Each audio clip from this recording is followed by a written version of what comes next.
नमस्कार दोस्तों, आज मैं आपको गणेश भगवान की कृपा की कहानी सुनाने जा रही हूँ। प्रेम से बोलिए गणेश भगवान की जय हो, पार्वती माता की जय हो, भोलेनाथ की जय हो। गणेश चतुर्थी के दिन सोनू की माँ रमा देवी गणेश भगवान के लिए तरह तरह के व्यंजन बनाती है और गणेश भगवान को चढ़ाती है। इसके बाद दोनों गणेश भगवान की पूजा करते हैं। फिर रमा देवी सोनू से कहती है, चलो थोड़ी देर बाहर होकर आते हैं।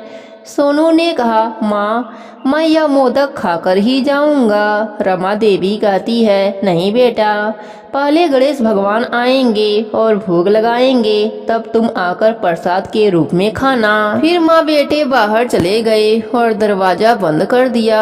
सोनू ने कहा, माँ मुझे गणेश भगवान की एक कहानी सुनाओ। रमा देवी ने कहा, अच्छा तो सुनो यह कहानी।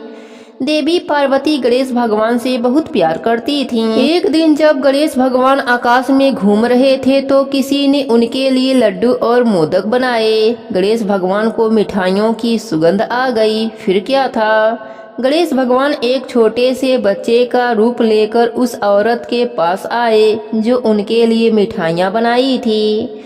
बच्चे के रूप में गणेश भगवान ने उस औरत से कहा, माँ मैं बहुत भूखा हूँ, मुझे कुछ खाने को दे दो। तब औरत को उस बच्चे को देख बहुत दुख हुआ और गणेश भगवान के लिए उसने जो कुछ भी बनाया था सारा उस बच्चे को दे दिया।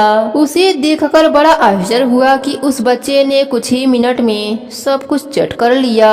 खा पी कर गणेश भगवान बहुत प्रसन्न हुए और उस औरत को अपना असली रूप दिखाया और बोले, मैं तुम पर अत्यंत प्रसन्न हूँ। तुमने एक ऐसे बच्चे को खाना खिलाया जो भूखा था। गणेश भगवान ने उसका खाली पात्र सोने के मोहरों से भर दिया, उस औरत को आशीर्वाद दिया और अंतर ध्यान हो गए।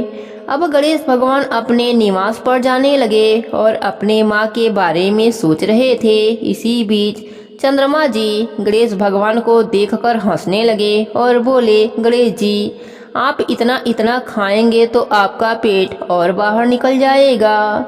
इस बात से गणेश भगवान क्रोधित हो गए और चंद्रमा को श्राप दे दिया कि तुम्हारी रोशनी समाप्त हो जाएगी। चंद्रमा जी गणेश भगवान के आगे आकर रोने लगे और क्षमा मांगने लगे। चंद्रमा को रोता हुआ देख गणेश भगवान को उन पर दया आ गई। गणेश भगवान ने कहा, ठीक है, आपसे तुम पूरे माह में सिर्फ एक दिन पूरा दिखाई दोगे, बाकी दिन कम ज्यादा होते रहोगे।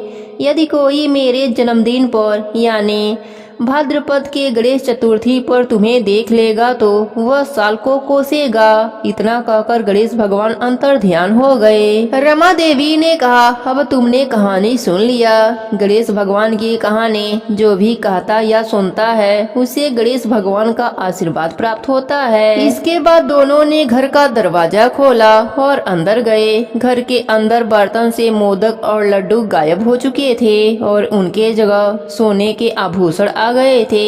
माँ बेटा दोनों आश्चर्यचकित रह गए। दोनों कहने लगे, जय विनायका गणपति बप्पा मोरया। हे गणेश जी महाराज, जैसी कृपा आपने माँ बेटे पर करी वैसी ही कृपा आप अपने सभी भक्तों पर करना। कहानी अधूरी हो तो पूरी करना, पूरी हो तो मान रखना, सबके नित्य नियम और व्रत को पूर्ण करना।